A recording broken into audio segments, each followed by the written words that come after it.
palavra. E a porção a qual o Senhor já derramou na vida da tua filha, distribua, Senhor, também conosco na noite deste dia. Fala aos nossos corações, em nome de Jesus. Aleluia. Salve os irmãos com a paz do Senhor, amém? Amém. Canta comigo assim. Minha fé não está firmada nas coisas que podes fazer. Eu aprendi a te adorar pelo que é. Diga assim. Ele veio sim, amém. Somente dele, mais ninguém. A Deus, diga ele, seja o louvor. E se ele quiser? Se Deus quiser.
E Moisés disse: agora me virarei para lá e verei esta tão grande visão, porque a sarça não se queima. E vendo o Senhor que se virava para ver, bradou Deus a ele do meio da sarça e disse: Moisés, Moisés! E respondeu ele: eis-me aqui. E disse: não te chegues para cá, tira o sapato dos teus pés, porque o lugar em que tu estás é terra santa. Aleluia! Senta glorificando o nome do Senhor. Irmãos, nessa noite Deus tem trabalhado nos nossos corações. Ele tem falado ao meu e ao teu coração que Ele tem nos chamado para uma grande obra. Assim como Ele chamou Moisés naquele tempo. Só que a vida de Moisés, a história de Moisés não com Ele. Não começa assim com tantas pompas. Não começa assim com tanta vitória. Porque quando Deus começa a falar com a gente é muito bom, né? Só que a vida dele não começa assim. Faz você lembrar também de como você começou a tua trajetória com Deus. Você poderia cantar aquele hino e talvez Moisés também cantasse. Quem me vê cantando pensa que todo tempo foi só alegria e que nessa vida nunca tive motivos pra chorar. Quem me vê cantando nunca imagina que eu passei noites escuras e que a minha vida não foi só feliz e só cantar. Moisés não passou só momentos de felicidade, momentos em que só ele via a glória de Deus. Moisés nasceu no contexto da história em que o povo estava escravizado no Egito. Aquele foi o primeiro genocídio para o povo hebreu. Agora o rei de Israel vai levantar não somente um, mas 3 decretos contra o povo de Deus. Ele vê que o povo está crescendo e ele chama os seus servos ali e ele conversa com eles. Olha, o povo hebreu está crescendo de tal maneira que se eles se aliarem com os nossos inimigos, se levantarem uma guerra contra nós, com certeza eles nos vencerão. Então agora vamos levantar algumas táticas de guerra. Vamos levantar algumas coisas aqui no meio do Egito para que o povo hebreu seja erradicado, para que eles não venham mais crescer. E a primeira coisa que o inimigo levanta através daquela figura do rei do Egito, através de Faraó, é: vamos colocar serviços pesados sobre o povo hebreu. A primeira coisa que o inimigo tenta fazer quando você aceita Jesus é: não vale a pena, você não vai aguentar. Esse negócio de ser crente não é para você. Jejuar toda semana não dá. Subir monte, isso é muito careta. Essa é a voz do inimigo, mostrando ou tentando mostrar que servir a Deus é algo muito pesado. A segunda coisa que ele faz é chamar as parteiras, porque na primeira ele não obteve sucesso. A Bíblia diz que o povo hebreu crescia ainda mais. Aleluia. Agora ele chama as parteiras, Sifrá e Puá, que tem o seu nome decifrado como beleza e esplendor. Ele vai chamar essas parteiras e vai dizer para elas: olha, quando servires de parto às hebreias e quando tiverem elas nos seus assentos para dar à luz, se for menino, mate-o, mas se for menina, que deixe viva. E a Bíblia vai me garantir que essas parteiras não obedeceram à voz de Faraó. Essas parteiras, elas não fizeram aquilo que o homem lhes mandou, porque antes elas temeram ao Senhor. Essas parteiras vão ver, e agora Faraó fica enfurecido, e ele manda chamar as parteiras e pergunta: nós não demos um decreto para você? Para vocês matarem os meninos? E agora elas vão falar algo interessante: ó Faraó, é porque as hebreias, elas são vivas. Aleluia, Jesus. Você não entendeu o que eu estou te dizendo? As hebreias, elas são vivas. Ela ainda fala assim: elas não são como as egípcias. Glória a Deus, aleluia. Louvado seja o nome do Senhor. Aleluia. Você está viva nessa noite. Aleluia. Ainda que a tua fé esteja pequena, ainda que você esteja passando pelo vale da sombra da morte, Oh Deus. você é viva. Glória a Deus. Aonde você vai, Aleluia. esse espírito que te denuncia como servo de Deus. E esse espírito, ele é vivo. Ele está em você. Nós não somos como elas. Não. Pode entrar maior autoridade aqui. Eu posso bater continência e respeito às leis, mas ela não vai ser maior do que eu se ela não tiver o Espírito de Deus. Ela não é maior do que você. A tua patroa no teu trabalho que tenta te humilhar, se ela não tem o Espírito de Deus, ela não é maior do que você. Se coloque de joelho, olhe pela vida dela e você vai ver o que Deus vai fazer. Aleluia. Agora, a terceira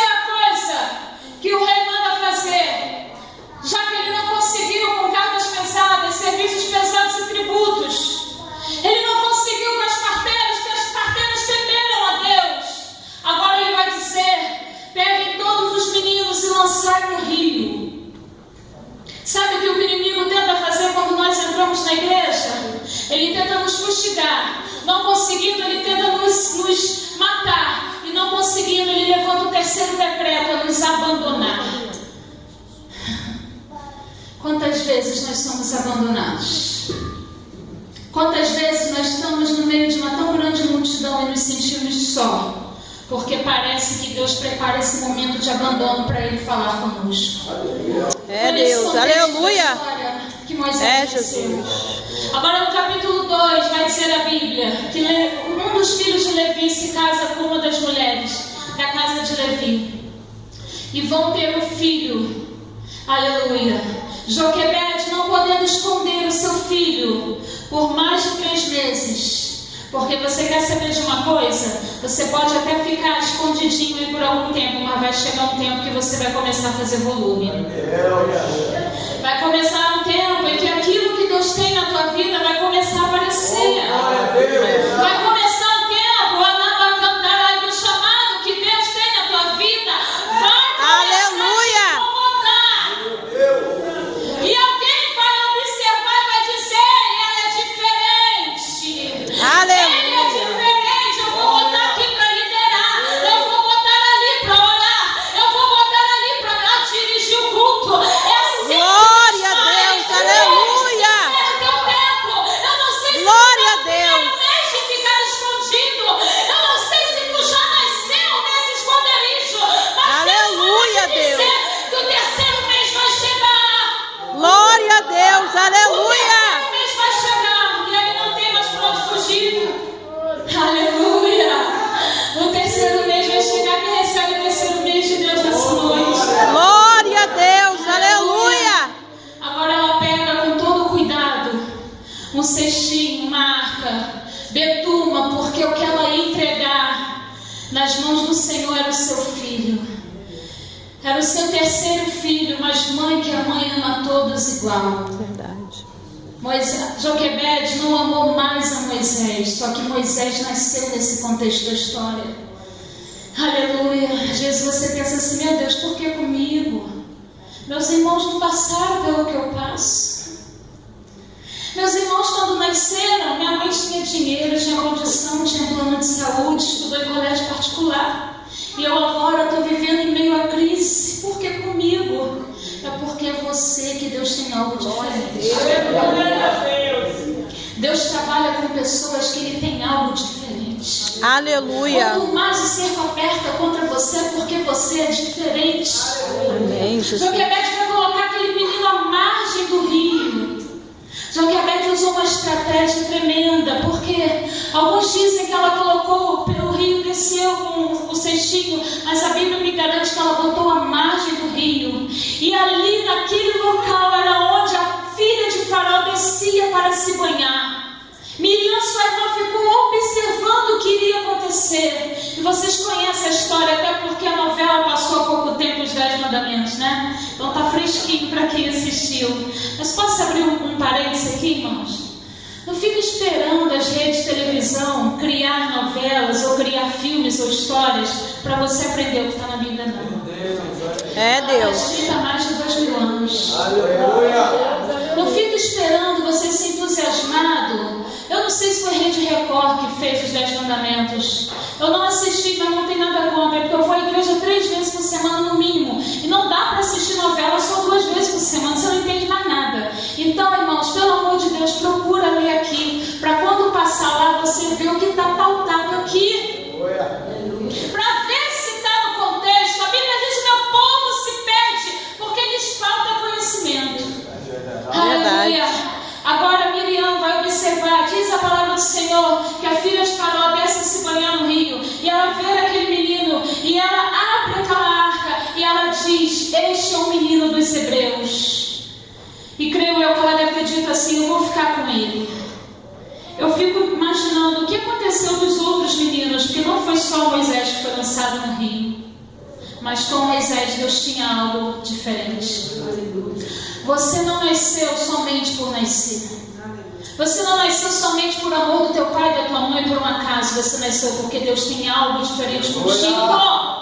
E alguém te achou nessa noite. Glória a Deus, aleluia, Jesus. Mas alguém te achou nessa noite. E esse alguém é o Espírito de Deus. Aleluia. Aleluia. Moisés agora criado com toda a regalia do Egito.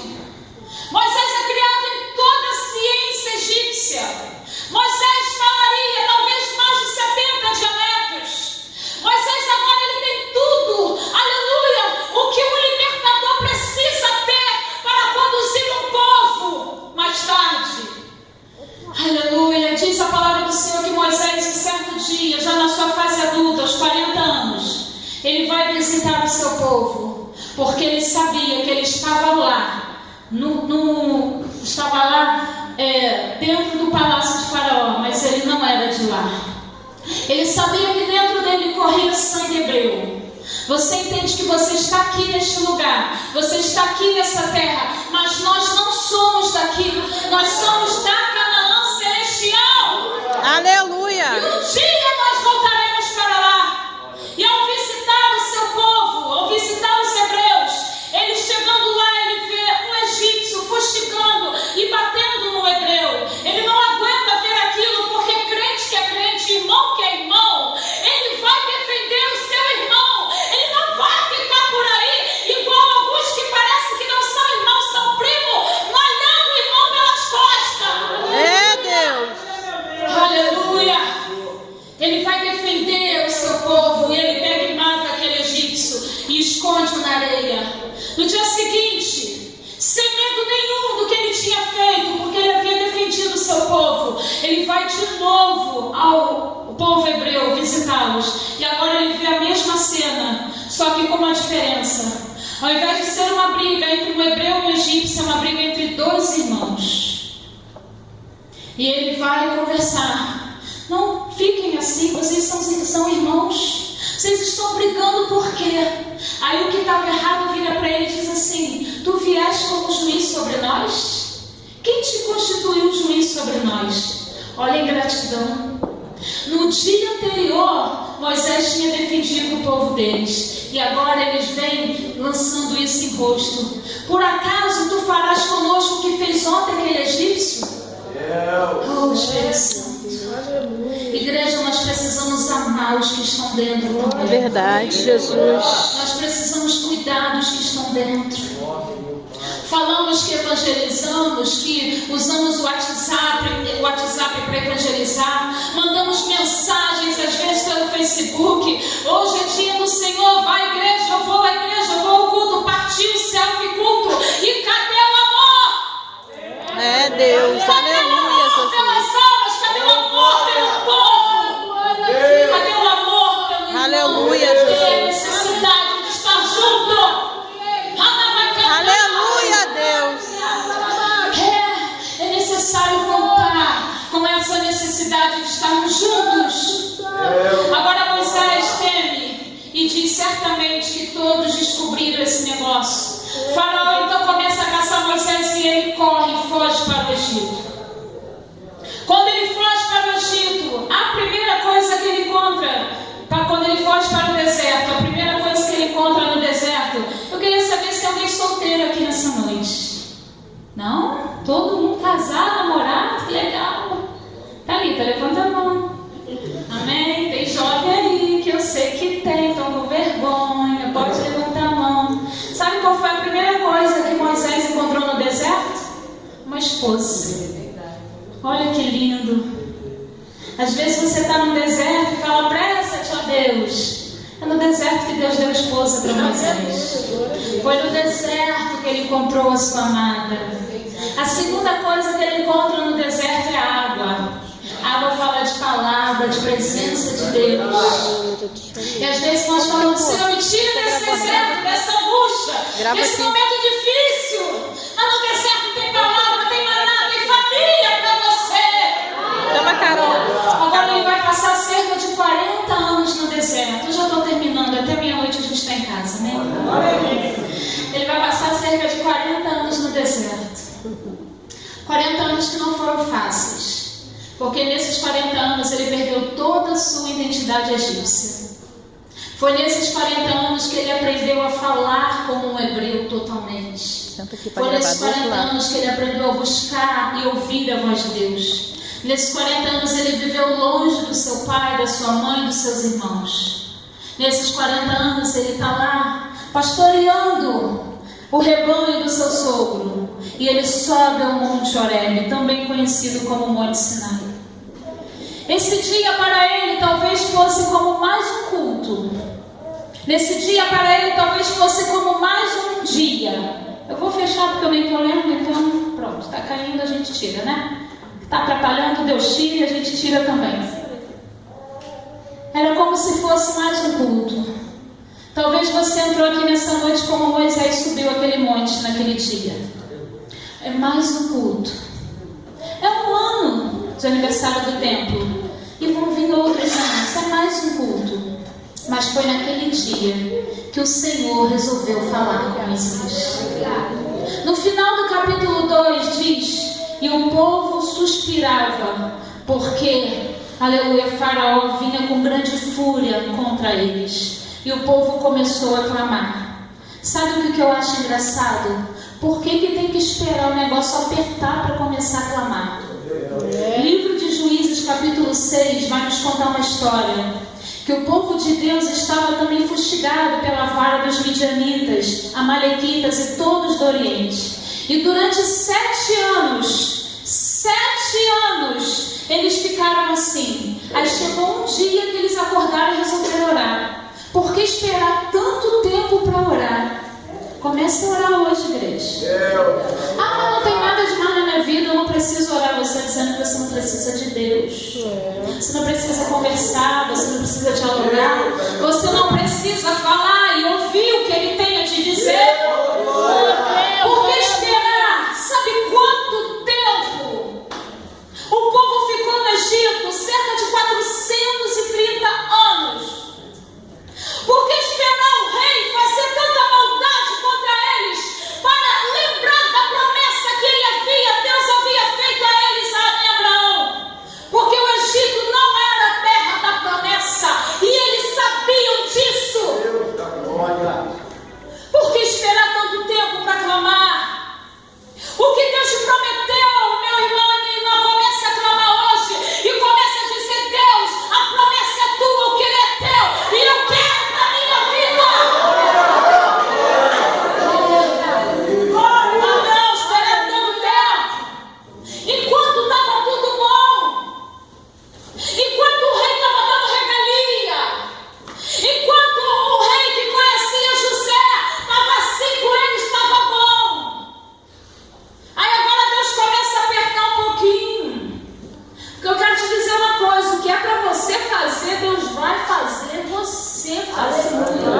Lembra de Jonas? Vai pra mim, vou não, vai Tarsis. Vai lá, compra passagem. Se fosse os dias de hoje, Jonas ia tirar uma selfie, partiu Tarsis, né? Comprou a passagem, pagou, desceu ao porão, vai dormir. Vai dormir, engraçadinho. Ele achou que Deus não estava olhando para ele, não? Ele achou que Deus não ia fazer nada, não? Aleluia! Só que Deus levanta um tão grande maremoto, uma tão grande tempestade, ao ponto que os marinheiros iam jogando as suas bagagens e perdendo as suas bagagens ao mar. Quando eu e você saímos do querer de Deus, nós levamos toda a nossa embarcação a naufragar. Se fosse só eu, estava bom demais. O problema é que a minha família vai juntinho comigo. Aleluia! E agora o povo vai e começa a clamar. E é nesse momento da história que Deus vai conversar com Moisés. Moisés vai subir aquele monte naquele dia. Irmãos, estudando sobre essa mensagem, eu vi na internet um documentário sobre a subida do Monte Horebe. Eu fiquei cansada só em ver o irmão subindo. Porque tem uma parte que ele já não consegue mais subir em pé, ele sobe assim. Quase caindo, assim mesmo. Ele sobe assim, quase de cócoras. De tão íngreme que é o Monte Horebe. Porém, Moisés não tinha preguiça de trabalhar e de subir ao monte de Deus. Porque Horebe significa isso. Monte do Senhor. Qual é o monte do Senhor que Ele está te convidando a subir nessa noite? Aleluia! Às vezes a gente é convidado para ir no Monte das Oliveiras. Ah, Senhor, vou ficar na porta. Vou ficar na primeira pedra. Ali na divisão, onde começa a pedra maior. Oh, Jesus, faz isso não, irmãos. Jesus pagou um alto preço pela minha e pela tua vida.